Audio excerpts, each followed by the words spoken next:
Welcome to Belief Over Doubt's Weekday Word. I'm your host for the show, Robert Pope, and today I'm recording from a peaceful place that's actually been called Heaven on Earth. My family and I are enjoying our first visit to the Big Island, or Kona, here in Hawaii. I truly debated about doing a show here. I didn't feel like I could properly capture the beauty of the area because there's a peace and a calmness here that I really hadn't experienced anywhere else. I decided that opposed to writing and recording here, that I would just take my time, engulf myself in my surroundings, and enjoy. I've got a saying that I really want my mind to be where my feet are. So, not even 24 hours into our vacation, my scenario completely changed. And I believe that it taught me a good lesson. Well, not only to me, but hopefully it's something that you can learn from as well. Quick lead up. So we planned to come to Hawaii to celebrate my 40th birthday last year.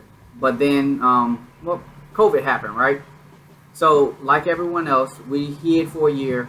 And then when we were trying to decide where we feel comfortable vacationing, we understood that Hawaii had a lot of safety protocols, which made it extremely difficult for us to visit. So it immediately moved to the top of our list. And there began the birth of this vacation I'm currently on.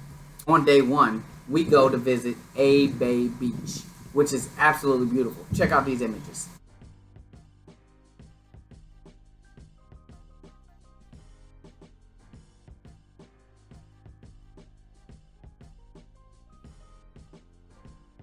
This beautiful place, I now call the scene of the crime. This is where I met my first sea urchin, which carries the nickname Sand Dollar. Now, they have this nickname not for what they do when they're alive, but for the image that they portray when they passed on.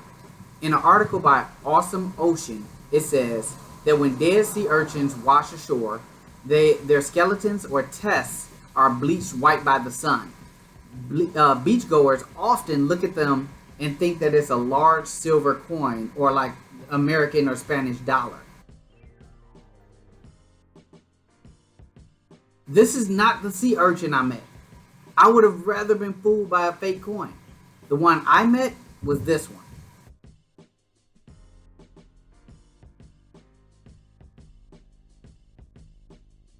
That one is described by Healthline.com as a small, spike-covered sea creature. And though they are, and I quote, beautiful to behold, sea urchins are extremely painful to make physical contact with. Healthline was spot on when it said that sea urchins are immediately painful. They often leave puncture wounds on the skin, which can become easily infected. If not treated immediately, the stung area may become red and swollen, which mine did.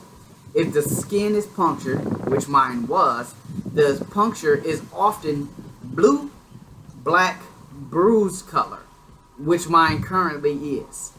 What does this lesson learned here, or what does my accident have to do with you? Well, nothing on the surface, but I can say that it completely changed my vacation and completely changed all the plans I had laid out here in Hawaii. Think this ever happened in biblical times? Well, not that somebody stepped on the sea urchin, but where their plans were changed because of a powerful, or in my case, a painful intervention. Let's hop in the ESV version of the Holy Bible and see what we find. First, we start with the understanding on why we can't figure out God's plan for us, or for those whom we love.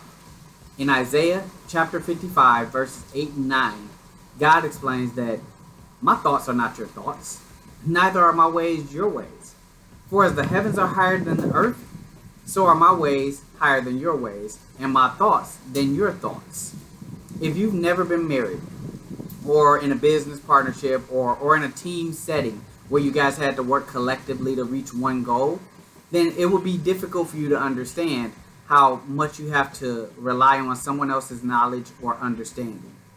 Well, God doesn't have to trust your knowledge, and rightfully so, but you have to trust His. And you have to understand that there will be times where you just don't understand.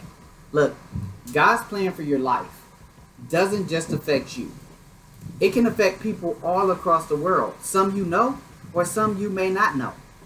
When Saul woke up and decided that he was going to go search he was going to go search the records of believers who were writing letters to the church in Damascus. He did not plan to become an apostle for Christ or to write 28% of the New Testament, but he did. Noah didn't plan to build an ark. Moses definitely didn't plan to become a leader of the Hebrew nation or part the Red Sea or scribe the Ten Commandments. He didn't plan to hide in seclusion for 40 years and then travel for another 40 years across the desert. Even after accepting God's plan for him, he found out that he wasn't even meant to actually enter the land that God promised to them. Sorry. It wasn't Joshua's plan to march around Jericho. It wasn't the widow's plan to give Elijah her last. It wasn't Esther's plan to go before the king. But all of them were faithful and did what they were supposed to. And lives were saved. People committed their lives to Christ. And we still today reap the benefits from the changes in their plans. When things don't go our way, it's hard to take our emotions out of it and rely solely on Scripture. But let's focus for a moment. Let's go to Romans chapter 8, verse 28, which says, "And we know that for those who love God, all things work together for good, for those who are called according to his purpose." This means that you're not living in a consolation prize. And for that matter, there are no real changes in plans. Just a course correction to get you back in line with God's will. And that should give you some solace. To me, it means that my injury, as painful as it was, just proved to be for my good and put things in line according to his purpose. Now, the Bible doesn't say that we won't suffer pain, but we do know that God can show up and help ease the pain. My wife, my queen, was a nationally certified emergency medical tech, or you may have heard it called an EMT. She was honestly the best that I've ever seen.